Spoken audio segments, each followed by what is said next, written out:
Cheese কিমা bread role বানানোর জন্য প্রথমে আমি কড়াইতে তেল দিয়ে নিচ্ছি, কারণ প্রথমে আমি স্টাফিংটা তৈরি করব। আমি সামান্য পরিমাণ তেল দিয়ে দিলাম।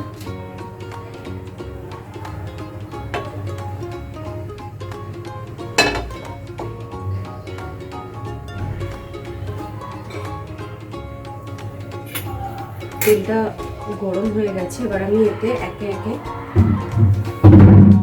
সব ইনগ্রিডিয়েন্টগুলোকে অ্যাড করে দেব। প্রথমে আমি এখানে যে চপড অনিয়নটা আমি রেডি করেছি সেটা দিয়ে দিচ্ছি। আমি একটা পেঁয়াজকে ফাইনলি চপ করে নিয়েছি।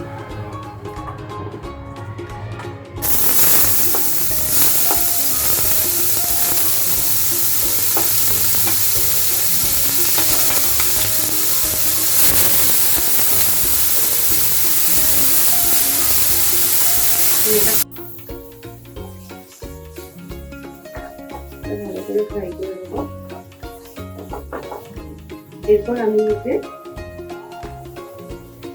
সামান্য কিছু গ্রিন চিলি চপ করে রেখেছি, সেটা অ্যাড করে দিচ্ছি।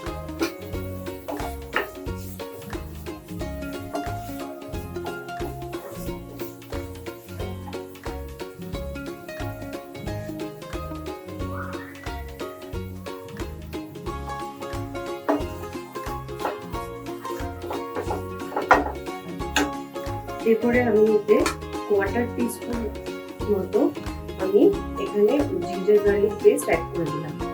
খুব সামান্য পরিমাণে অ্যাড করছি।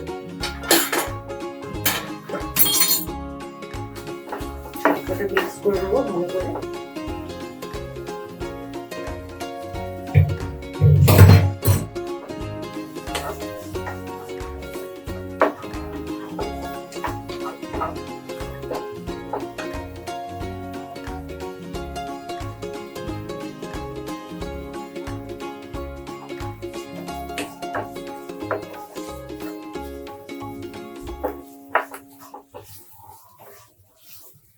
এটা অলমোস্ট ফ্রাই হয়ে এসছে। এবার আমি এতে যেটা অ্যাড করব সেটা হচ্ছে আমি এখানে একটা আলুকে ভালো করে সেদ্ধ করে স্ম্যাশ করে রেখেছি, আমি সেটা পুরোটা এতে অ্যাড করে দেবো।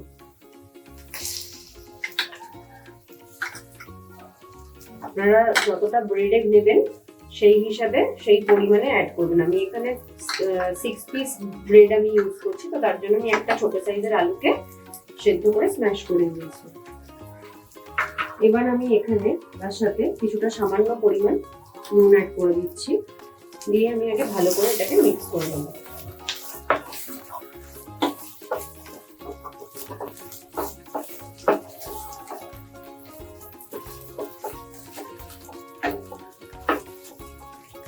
এবার আমি বাকি মশলাগুলো এতে অ্যাড করব। সামান্য পরিমাণ আমি এতে টারমারিক পাউডার বা হলুদ গুঁড়ো অ্যাড করছি, স্বাদ মতো নিজেদের টেস্ট অনুযায়ী যতটা ঝাল খান সেই স্বাদ মতো রেড চিলি পাউডার, ভাজা মশলা খুব সামান্য পরিমাণে অ্যাড করে দিলাম। তার সাথে আমি অ্যাড করব সামান্য পরিমাণে ধনে গুঁড়ো। এবার আমি মিশিয়ে নেব ভালো করে।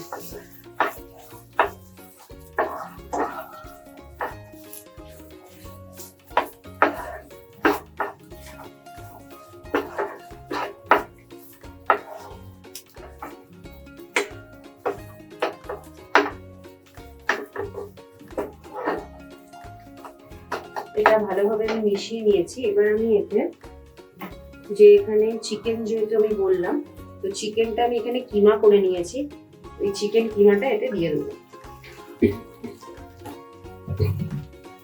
এবার চিকেন কিমাটাকে ভালো করে এর সাথে মিশিয়ে দেবো।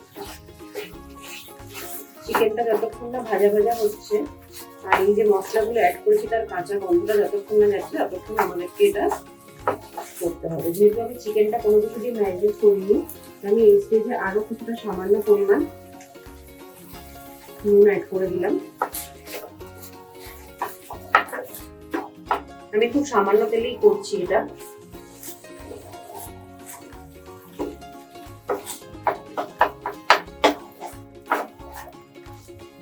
এটাকে আমি একটু হতে দেবো, ততক্ষণ আমি যে বাকি মশলাগুলো অ্যাড করবো সেটা আমরা করে দিচ্ছি। এখানে আমি সামান্য একটু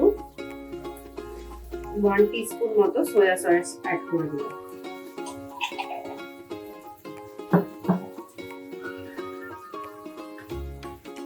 এবার আবারও মিক্স করে নেব।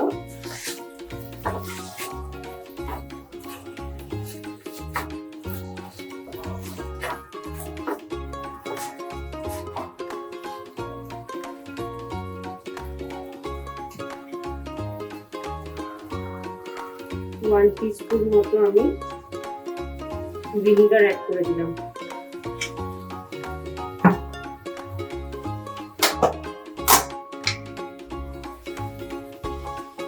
সামান্য পরিমাণ গোলমরিচ বা ব্ল্যাক পেপার অ্যাড করে দিলাম, দিয়ে এবারে আবার সবকটাকে মিশিয়ে নিলাম।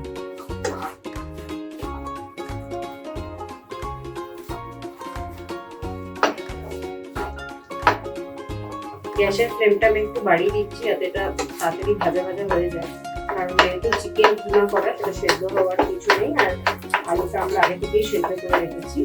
গ্যাসের ফ্লেমটা বাড়িয়ে দেবো।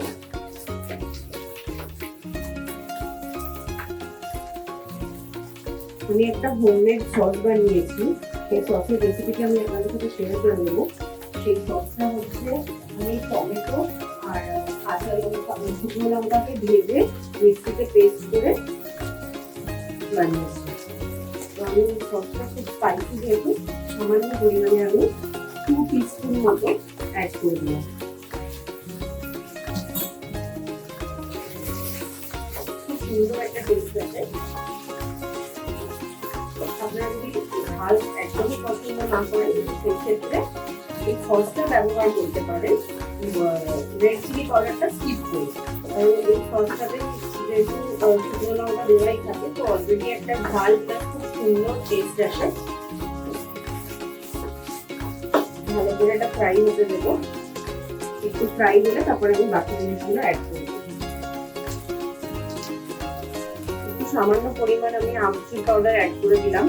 আপনারা চাইলে এই ক্ষেত্রে আমচুর পাউডারের জায়গায় চাট মশলাও অ্যাড করতে পারেন।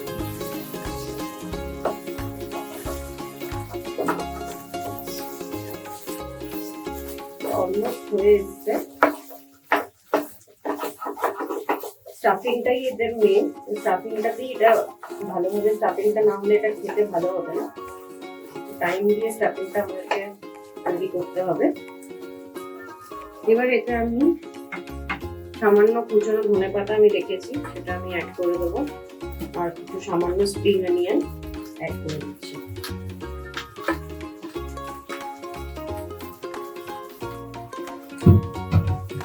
আরো ভালো করে মিশিয়ে নেবো।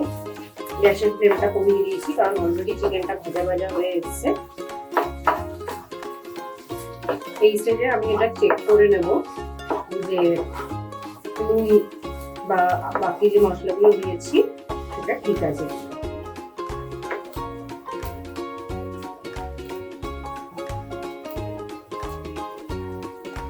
আমার টেস্ট করে মনে হচ্ছে আরেকটু নুন আমাকে অ্যাড করতে হবে, আমি আরেকটু নুন অ্যাড করে দিচ্ছি। আর আমি আরেকটু পরিমাণে সোয়া সসটা অ্যাড করবো, কারণ সোয়া সসে একটা ট্যাঙ্গিনেস আসে। তো আমি আবারও 2 টিস্পুন মতো সোয়া সস অ্যাড করে দিলাম। সোয়া সসটা অবশ্যই ইউজ করবেন, কারণ সোয়া সসটাতেই একটা আলাদা ফ্লেভার চলে আসে। মিক্স করে দেবো। ব্যাস, এটা এবার আমি 2 থেকে 3 মিনিট মতো হতে দেবো, দিয়ে আমি এটা নামিয়ে নেব। নামিয়ে যে আমি বানিয়েছি স্টাফিংটা এটাকে পুরো ঠান্ডা করব, ঠান্ডা করে আমি ফিরে আসছি। প্রথমে একটা ব্রেডের পিস নিয়ে সেটাকে ভালো করে ফ্ল্যাট করে নিতে হবে বেলে। এইভাবে প্রতিটা ব্রেড, যে কটা ব্রেডে আপনারা করবেন সেগুলো প্রতিটাকে বেলে ফ্ল্যাট করে নেবেন। ফ্ল্যাট করে নিয়ে নিয়েছি। এবার ব্রেডের মধ্যে আমি এই চিকেনের যে স্টাফটা রেডি করেছি ওটা দিয়ে দিচ্ছি। মাঝখানে এটা নতুনভাবে স্প্রেড করে দেব।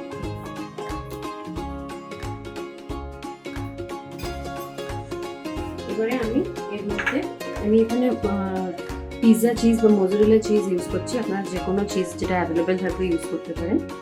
এটার উপর দিয়ে আমি স্প্রেড করে দিচ্ছি।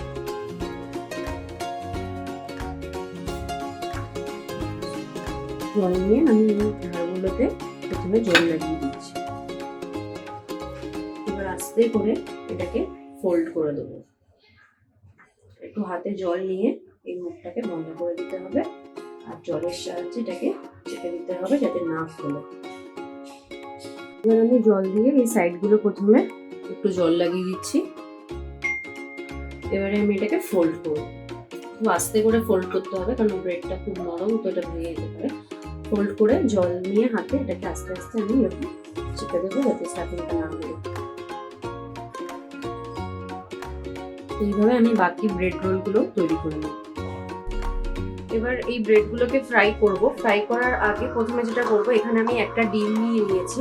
এর মধ্যে আমি সামান্য কিছুটা সল্ট অ্যাড করে দিচ্ছি, আর 1 টেবিল স্পুন মতো আমি কর্নফ্লাওয়ার অ্যাড করে দিচ্ছি।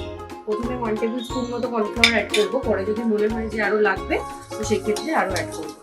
দিয়ে এটাকে ভালো করে বিট করে নেব।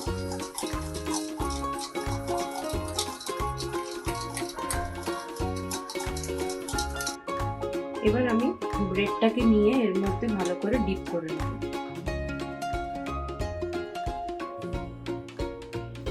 এবার একটা একটা করে ব্রেডগুলোকে ফ্রাই করে দিতে হবে।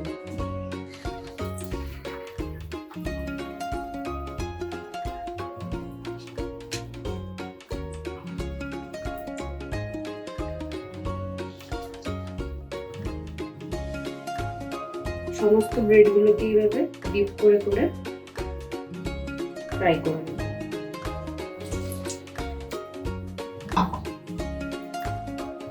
এভাবে একটা পিঠ ভাজা হয়ে গেছে, আর একটা পিঠ ভেজে নিচ্ছি। আস্তে করে এটাকে সাবধানে উল্টে দিতে হবে।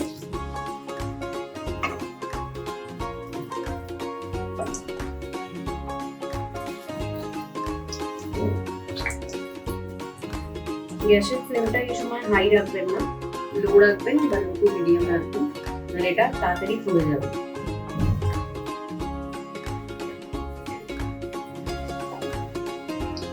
এইভাবে এটাকে ডিপ ফ্রাই করে রেডি করে আমি ফিরে আসছি।